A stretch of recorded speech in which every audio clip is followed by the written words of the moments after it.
Bienvenidos a un nuevo capítulo de Anholster Labs, donde el debate se enriquece con datos. En cada episodio nos sumergimos en temas de interés junto a protagonistas y expertos en la materia. Nuestra misión, transformar el debate público ofreciendo análisis basado en datos para una discusión informada y objetiva. Anholster. Transformamos información en desarrollo. Hoy día jueves 23 de mayo estamos aquí de nueva versión de Anholster Lab nos acompañan esta vez Paula Benavides y Emilio Santelices. Vamos a hablar sobre la crisis de la salud y lo que se viene para adelante con la ley corta. Paula Benavides es ingeniero comercial de la Universidad Católica, tiene una larga trayectoria en el sector público, en la dirección de presupuesto y después en el Ministerio de Hacienda. Hoy es miembro del Consejo Consultivo Previsional y antes estuvo también en el Consejo Fiscal Autónomo. Emilio Santelices es médico, anestesista cardiovascular de la Universidad Católica, ¿no es cierto? Después tiene un doctorado en salud pública y hoy día fue ministro de salud, ¿no es cierto?, del segundo gobierno del expresidente, fallecido presidente Piñera, y hoy día está en el Centro de Política e Innovación de la Salud de la Universidad del Desarrollo, que nos acompañan hoy día para hablar de este tema. Muchas gracias por estar aquí en este día. Ya no está lloviendo, está empezando a salir el sol. Sí. Muchas gracias. Gracias a ti, Cristóbal, por la invitación. Gracias, Cristóbal. Buen día. Hola, Paula. Buenos días. Buenos días. La pregunta que quisiera partir es cómo llegó Chile a esta situación de la ley corta, el fallo de la Corte Suprema, a alguien que recién se está enchufando este problema y que probablemente quiera entender un poco más qué es lo que viene hacia adelante. Bueno, yo creo que esto es una historia que toma 10 años a lo menos y que da cuenta. Y yo diría que saca el pizarrón a todas las instituciones y a continuación digo por qué. Hace un poco más de 10 años el Tribunal Constitucional declaró que el cálculo de las primas de los beneficiarios de la ISAPRE incluía una tabla de factores que era inconstitucional porque discriminaba a las mujeres.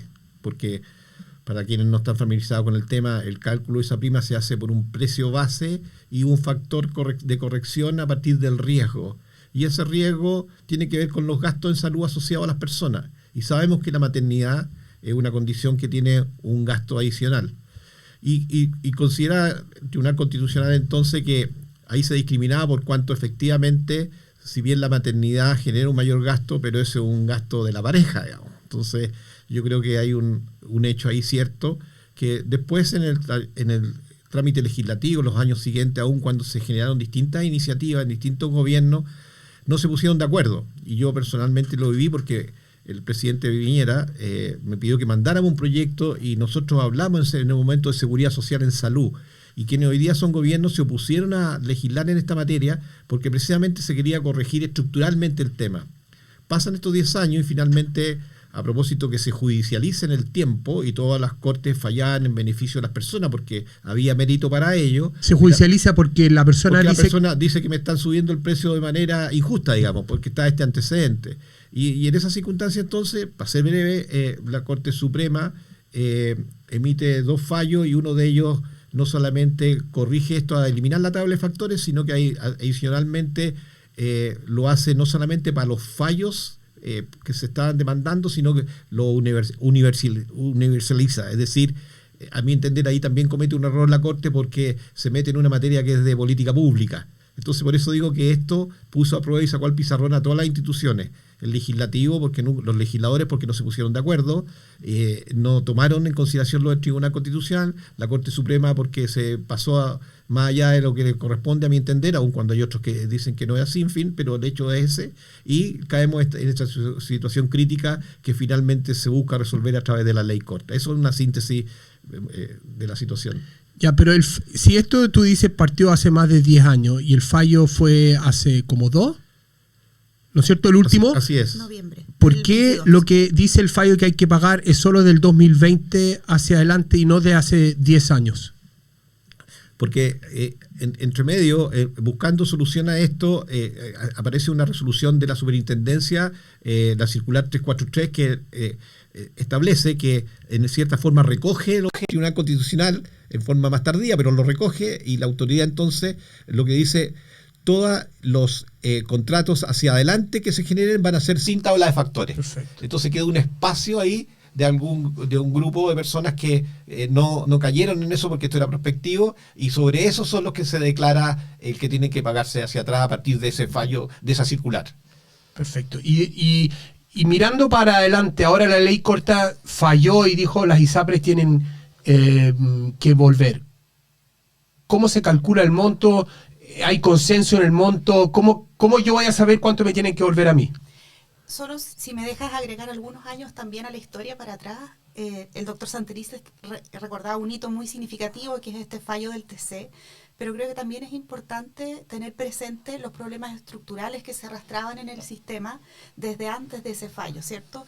Es un sistema que no ha funcionado con una lógica de seguridad social, donde existe una discriminación muy significativa por estado de salud, por las preexistencias, ¿verdad? Las personas fueron quedando cautivas, el sistema también fue expulsando a las personas de mayor riesgo y de menores ingresos, como los adultos mayores.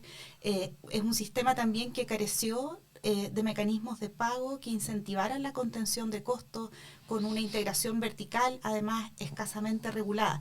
Entonces hay distintos, multiplicidad de planes, alrededor de 56.000 planes vigentes que generan una competencia también muy débil dentro de este sistema. Y por lo tanto hay una base de problemas estructurales que después se agrava con lo que se describía recién, que ya son este fallo del TC, y después posteriormente los fallos de la Corte Suprema, ¿no? Y por lo tanto aquí vemos lo que está haciendo la ley corta para atender una situación más bien de urgencia, de cómo se implementan los fallos, pero también es importante, si nos da el tiempo después, de poder conversar de cómo abordar los problemas más estructurales. Y voy a la pregunta que tú me hacías ahora recién respecto de la ley corta, cómo se determinan los montos. Bueno, sobre eso lo que se legisló recientemente, que terminó su trámite después de casi un año, creo que pasó, sí, desde que se ingresó la ley corta hasta el 13 de mayo, establece los criterios básicos para determinar los montos que las ISAPRES tienen la obligación de restituir, porque fueron cantidades percibidas, ¿verdad?, en exceso desde que entró en vigencia la circular en 2020, en abril de 2020 hasta hoy día.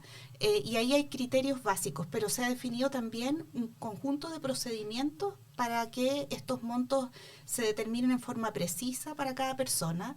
Y eso es lo que va a comenzar a operar ahora. Hubo una circular ya emitida por la Superintendencia de Salud. De acuerdo a la ley corta, tiene que conformarse un consejo consultivo, que es una entidad técnica independiente que va a acompañar este proceso. Y las ISAPRES, dentro de un mes, deberán presentar unos planes de pago y ajuste en los cuales se tienen que determinar los contratos que van a tener ajustes por tabla de factores, los montos a restituir, las modalidades con las cuales también se va a realizar esta devolución. Y la persona, alguien le va a decir a la persona, a ti te tocan una cierta cantidad de plata, ven a retirarla, porque la gente tiene la conciencia de los retiros de las AFP, ¿no es cierto?, que funcionó, que fue rápido y que a cada uno le llegaba su plata a la cuenta corriente, ¿no es cierto? ¿Cómo va a funcionar en este caso? ¿Se tiene claridad de ese proceso o es algo que todavía le falta a la superintendencia por clarificar? Bueno, lo que pasa es que en la ley queda el marco regulatorio y establece distintos mecanismos por los cuales se hace la devolución. Eso también hay que esclarecerlo de tal forma que va a ser distinto posiblemente entre una ISAPRE y otra, porque entre los mecanismos que se establecen en la ley es que pueda existir un acuerdo de las partes entre un usuario y su ISAPRE de un pronto pago. Es decir, mira, usted en teoría le debemos 100, pero ¿qué le parece si yo ahora le propongo pagárselo de inmediato y no en 13 años? Y por lo tanto eso va a tener una tasa de descuento que técnicamente también está establecido, y yo, en vez de que usted reciba 100 en 13 años, yo le pago, invento, 70 ahora. Y entonces ahí puede haber una línea, un mecanismo. Esa es una forma. Lo otro es que como esto va bajo el concepto de los excedentes, el concepto de excedente que ya estaba en leyes anteriores establece que va a ser a partir de servicio. Yo podría llegar a un acuerdo que va a haber algunos exámenes que van a hacer a cambio de esta deuda que existe conmigo. Y en fondo me voy a hacer un examen y en vez de cobrarme me lo descuentan del... Exacto, todos esos mecanismos pueden estar dados a partir de cómo presente la ISAPRE la propuesta a la superintendencia, y la superintendencia va a tener que validarla. Y en tercer lugar va a estar en lo más concreto que estamos hablando, que es definir, hay una deuda conmigo de X y la vamos a ver en cuota y la persona la va a recibir durante estos 13 años. Entonces, salvo en los mayores 65 o mayores 80 que van a ser en 2 o en 5 años respectivamente. Entonces va a depender mucho de cuáles sean los mecanismos que cada ISAPRE le proponga al regulador y el regulador se los valide. Entonces por eso aquí no hay una sola fórmula, a diferencia de lo que ocurrió con la AFP, que era un dinero en una sola vez y todo igual. Perfecto. Y la otra pregunta quizás, Paula, es una persona que está hoy día en una ISAPRE, ya por una parte va a recibir esta plata, imaginemos que tenga derecho a recibir, pero también, producto de esta ley corta, le van a subir, la ley autoriza subir la prima, ¿no es cierto? Bueno, efectivamente en la ley corta se contempló un mecanismo para generar una estabilidad, ¿verdad?, en el sistema, una estabilidad financiera y evitar un colapso, que incluye el establecimiento de una prima extraordinaria, que también esa prima tiene que ser planteada en el marco de este plan de pagos y ajustes, y tiene un tope de máximo un incremento de 10% en el precio pactado de los planes a julio del 2023, creo que es la fecha de referencia que se puso para aquello. Y eso tenía el sentido de que con los fallos se produce un desequilibrio financiero muy significativo, tanto los fallos por GES, que ya entraron en vigencia, como cuando se apliquen los fallos por tablas de factores y tengan que adecuarse los precios finales de todos los contratos, ¿verdad?, que se ven afectados por ese fallo. Y por lo tanto, ahí las ISAPRES tendrán que presentar cuánto va a ser ese reajuste, esa prima extraordinaria que se va a fijar. Y tienen que justificar, disculpen, así es. ¿Por qué eligen 10 o 9.8, 9.5, 9.2? Así es, y también está señalado en la ley, va a tener que ser por temas propios de la actividad que se ha realizado, o por temas de administración también se incorpora, pero todo eso tiene que ser debidamente justificado. Ahora, hay yo creo que también otro elemento de mercado, si quiere, que va a ser importante, y es que las ISAPRES no debieran buscar ese máximo o tratar de justificarlo, porque tienen un contrafactual acá, y es que si a las personas se les sube demasiado, las personas se van a ir del sistema. Entonces lo que pudiera ocurrir allí, que un ISAPRE pueda entender mal la situación y diga, conforme, voy a subir al máximo posible o tratar de justificar, pero lo que va a tener va a ser un éxodo de afiliados. Entonces ellos debieran buscar mecanismos para poder contener de mejor forma y ser más eficientes, de tal modo de trasladar esa eficiencia a no tener que recurrir a incrementar mucho sus primas en los próximos años. Porque de lo contrario se van a quedar con carteras de personas que están hoy día cautivas, que ya podemos conversar, más enfermas. Un problema, lo que señalaba Paula, ¿no es cierto?, que es parte de los problemas estructurales del sistema, la cautividad, ¿no es cierto?, y se van a quedar solamente con los enfermos crónicos. Claro. Y también lo que aparece es que, como al alero de la ley y de las reglas hoy día, como se acaba la incerteza jurídica, de hecho se acaba el tema de la tabla de factores que está siempre golpeando el sistema, ya aparecen nuevas ISAPRES. Sí, y por lo tanto esas ISAPRES podrían ir a capturar esas personas jóvenes que quisieran salir. Entonces se incorpora ahí un tema de mercado que hace que para la ISAPRE el contar con este techo no les debe resultar indiferente. Y para entender bien, ¿este aumento de máximo 10% es una vez? ¿Tienen un cierto plazo para hacerlo? ¿O ellos pueden decir, mira, déjame ver cómo voy y quizás lo subo más adelante o subo 3 ahora y 7 en 2 años más? Es una prima extraordinaria que se fija en una ocasión, por una sola vez, y está pensada que ocurra de manera concomitante con la aplicación, digamos, de la tabla única de factores a los planes. Pero quiero destacar algo que señalaba el doctor Santelices, que me parece bien importante. y que estuvo en la discusión, ¿verdad?, de toda esta ley corta, que es la obligación que en estos planes de pago y ajuste se incorporen mecanismos para reducir los costos de las ISAPRES, para eficientar también este funcionamiento y que no todo el peso recaiga finalmente en un ajuste de precios para los afiliados, y por lo tanto que se presenten sistemas de pago eficientes y también políticas de transparencia respecto de estos costos para las personas. Y eso es bien clave porque en el fondo la ley fija este techo de 10%, pero el ideal, y además tiene otro resguardo la ley corta, que ese 10%, como se decía recién, es para cubrir costos, no para generar utilidades o no para compensar desbalances financieros anteriores a esto, sino que simplemente para que se puedan cumplir con las obligaciones que las administradoras tienen con las personas en términos de sus costos operacionales y no operacionales, ¿verdad? Y la idea es que si simultáneamente se van aplicando políticas de reducción de costos, se justifique un monto que sea bastante inferior a ese techo dentro de lo posible. Me acuerdo en la crisis del 2009, ¿no es cierto?, donde el gobierno de Estados Unidos llegó y intervino la industria, sobre todo de automóviles, prestó un montón de plata, ¿no es cierto?, después terminaron ganando plata, y que una de las cosas que se dieron cuenta en el proceso es que los ejecutivos de las empresas que les prestaron plata se subían los sueldos. Y tuvo toda la discusión en el gobierno Obama si le ponían un techo a los sueldos, porque le estaban prestando plata para que se salvaran, pero se estaban subiendo los sueldos millonarios. Mi pregunta es si en el caso de una ISAPRE, el gerente general se sube el sueldo en el periodo en que hay que restituir plata a la superintendencia, ¿tiene atribuciones de ir a decirle eso no va con el plan o eso está en el criterio de la ISAPRE?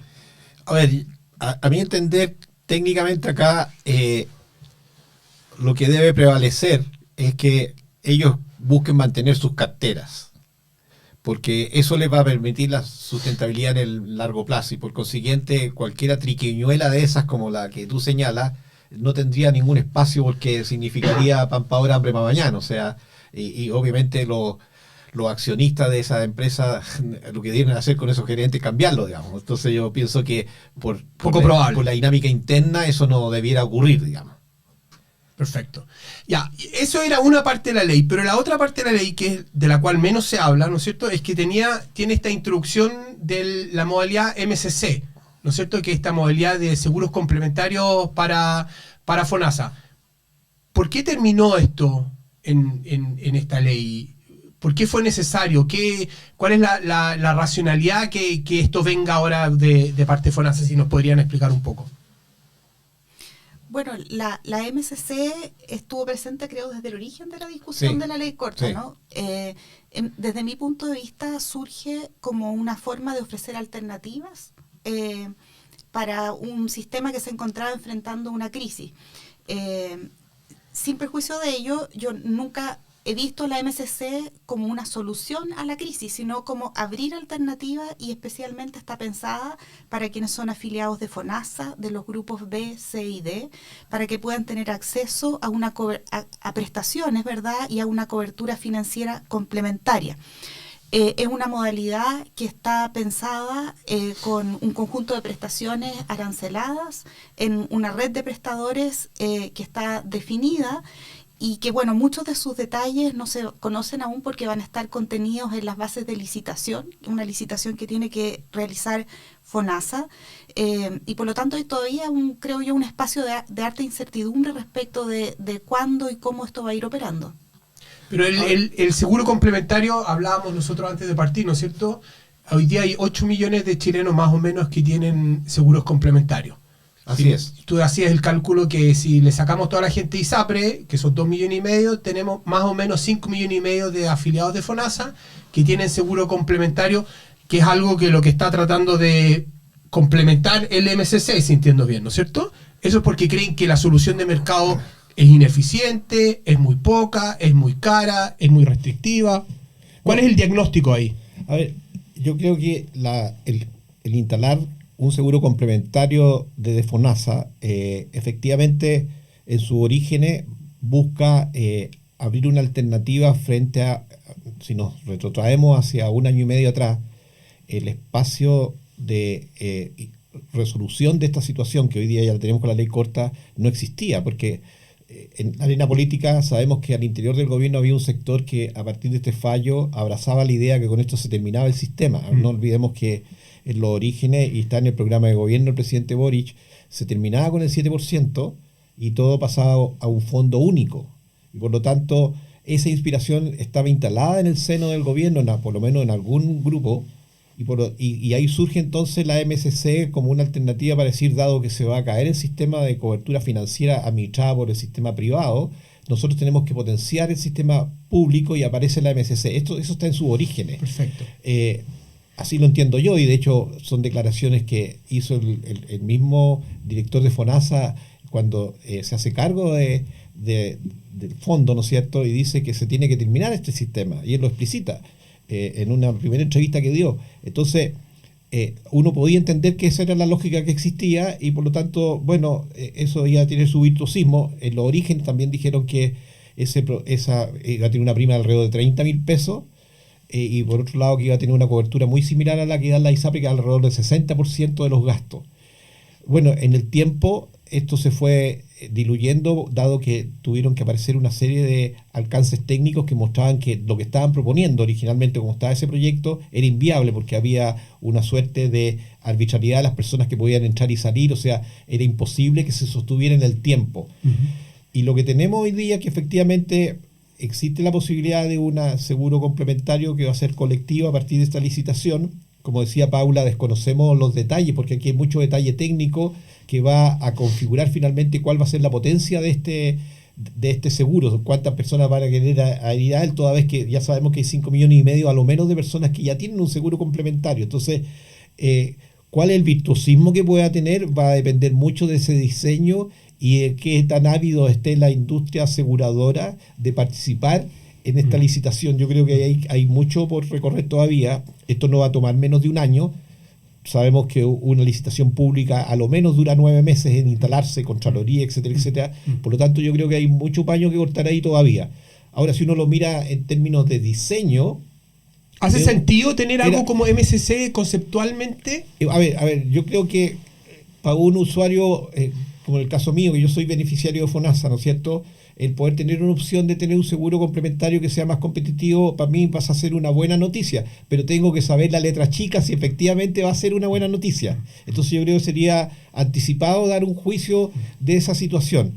Pero por otro lado, yo creo que también aquí hay otro punto, y es que, y aquí quisiera entrar un poco al tema que para mí más de fondo, que es de la lógica de seguridad social, que cuando nosotros instalamos esta otra variable que es de mercado, y estamos pensando que hay que fortalecer el seguro público, aquí FONASA no sale fortalecido. Lo que sale fortalecido es una lógica de un seguro complementario.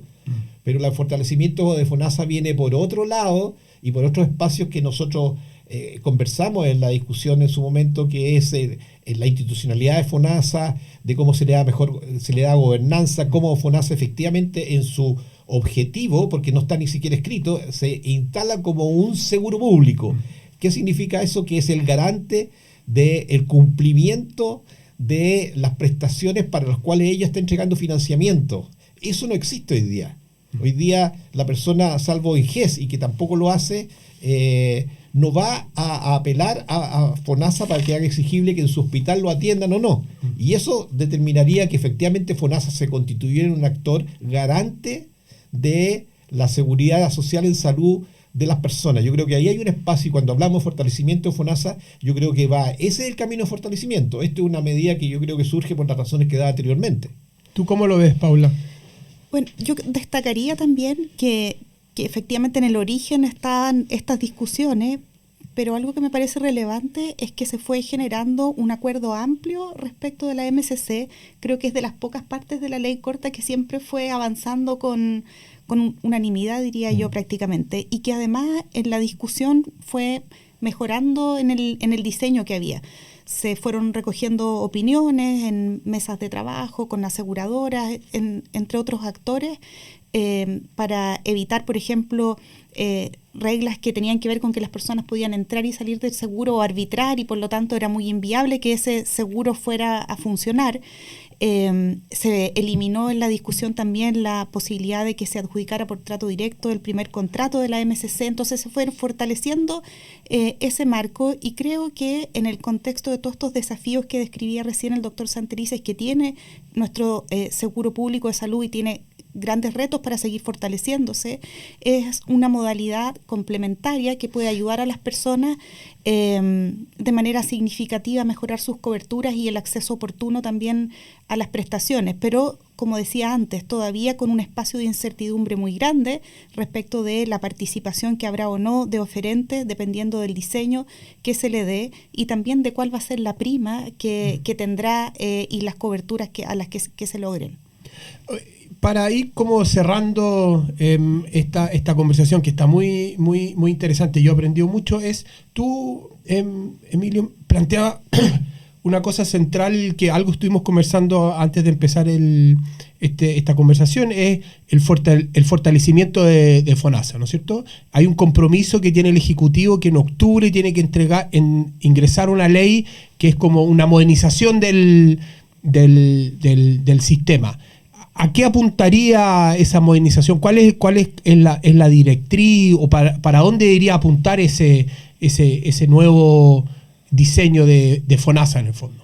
Bueno, a ver, me gustaría ir un poquito atrás. Yo creo que en esta ley hay 3 grandes ejes. Uno de ellos era, a propósito de la ISAPRE, era el generar cómo se iba a resolver el tema de la deuda. En segundo lugar, cómo se daba la viabilidad financiera del sistema en el largo plazo. Y hay un tercer elemento que en la comisión que nosotros compartimos con Paula, dejamos también ahí explícito, era la necesidad de entender que todo lo que ocurre con la ley corta es un tema no de diseño de política pública ex ante, sino que forma parte de una situación coyuntural que se plantea a partir de los fallos y que hay que resolverla a objeto de poder mirar hacia adelante la política pública de verdad. Perfecto. Prospectiva. ¿Ya? Eso yo creo que y ahí queda entonces instalada la semilla en la ley y queda un compromiso del Ejecutivo en donde queda enunciado y hay un titular, digamos, en una de las indicaciones de la ley donde dice que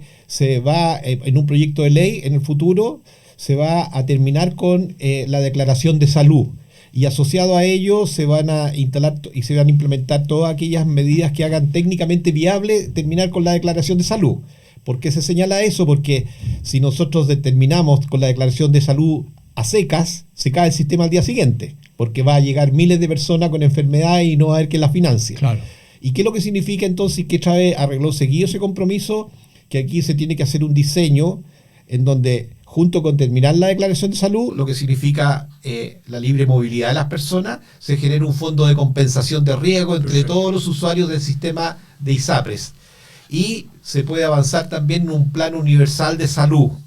Esas son grandes noticias. Y yo veo con esperanza que desde allí habrá una discusión que efectivamente termine instalando al sistema asegurador privado, ISAPRES, en una lógica de seguridad social bien estructurada, en donde en su seno esté la solidaridad en este fondo de compensación y que las personas se puedan mover libremente. Y ahí pasa una cosa muy interesante, que a partir de un diseño de esa forma, las ISAPRES comienzan a trabajar en una lógica sanitaria. ¿En qué sentido? En que para ellas en conjunto les va a interesar conservar y cuidar a las personas. Ahora, tengo una pregunta y aprovechando que Paula también está acá, es esta discusión de crear un seguro, entre comillas, único de compensación, no es primera vez que la tenemos. La trató de instalar el presidente Lago en su gobierno. Han pasado 20 años, 22 años. Entonces, ¿por qué nos volvemos a topar? ¿Por qué si esa vez no funcionó, por qué va a funcionar ahora?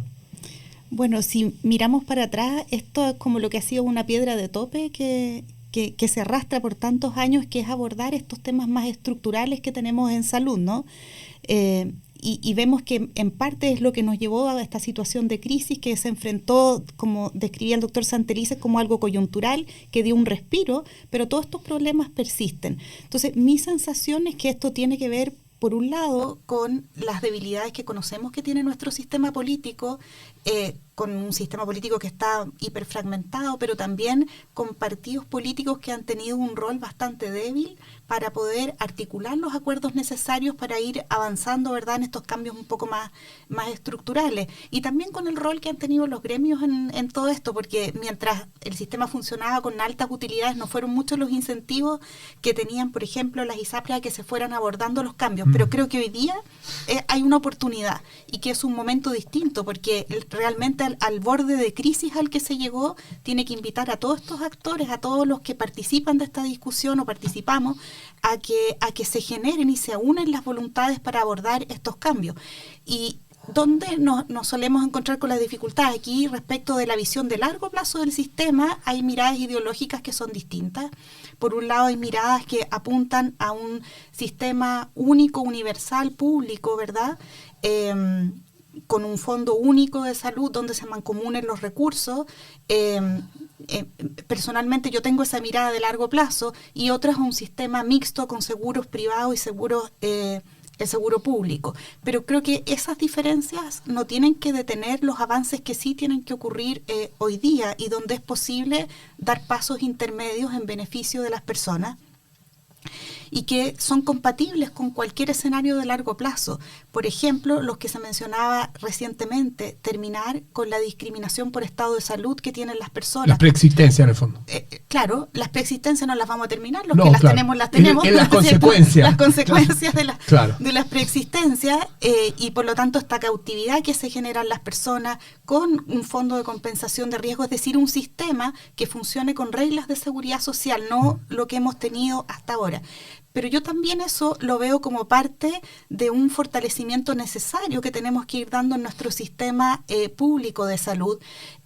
Una iniciativa que me parece muy relevante y que ha impulsado el gobierno desde el año pasado, creo, antes pasado, es la atención primaria de salud universal, que ya está implementándose. Creo que el doctor Santelices ha participado de ese consejo, si no me equivoco, que ya se está implementando en cerca de unas 21 comunas, y que es tener este primer piso de nuestro sistema de salud con acceso universal, ¿verdad?, como la puerta de entrada a nuestro sistema de salud, donde se fortalezca también una lógica de prevención que hoy día es bastante más débil, la misma creación de la MCC. Entonces creo que es posible generar un entendimiento e ir desatando estos nudos sin quedarnos, digamos, obstaculizados por las diferentes miradas de largo plazo. A propósito de eso, ¿no?, quería decir, yo con Paula tengo una visión distinta de la mirada de largo plazo. O sea, para que vea, me gustaría escucharla, interesante. O sea, porque lo que ella plantea representa una gran línea, que es la línea Beveridge, que es lo que es el Reino Unido. O Australia, yo estaba pensando. Australia también, ¿no es cierto? Pero yo más bien pienso que lo que tenemos hoy día acá es un modelo más Bismarck, como el modelo alemán, que funciona con multiseguro, pero con un pool de riesgo también único. O sea, son dos cosas distintas. Una, cómo se hace el pool de riesgo, para que todos lo compartimos y solidarizamos, y después quién lo administra. Entonces, la diferencia está ahí. Y yo discrepo de Paula, porque yo digo que se puede trabajar con multiseguro. Pero es una mirada y una discusión que quizás se va a tener en 10 años más. Entonces, nosotros hemos conversado mucho, y el virtuosismo de poder dialogar y de poder entender dónde están los problemas es que uno se da cuenta que tiene más convergencias que divergencias. Entonces nos instala desde la divergencia. Y lo que también hemos aprendido, yo creo que este espacio, y agradezco, Cristóbal, la invitación, es que tenemos que aprender a discutir y aprender a resolver los problemas país que tenemos. Yo creo que ese es uno de los temas que hoy día subyacen, y tenemos una aduana que se llama espacio legislativo, digamos, y una aduana porque el canon que nos están cobrando los chilenos ahí para tomar acuerdos muy alto, digamos. Y a veces intelectualmente sin mucho fundamento. Entonces, el punto está, y volviendo a la materia, es que nosotros lo que necesitamos avanzar en entender que las reformas en salud no son revoluciones, sino que son transformaciones que se dan paso a paso. Entonces nosotros con Paula, aun cuando el modelo de llegada que vemos distinto, sabemos que tenemos muchos pasos previos que estamos totalmente de acuerdo. Y hemos conversado, y quizás en varios años más ni siquiera tengamos disenso, porque el escenario que se haya instalado nos va a llevar a tener otro modelo, otro punto de llegada. ¿Se fijan?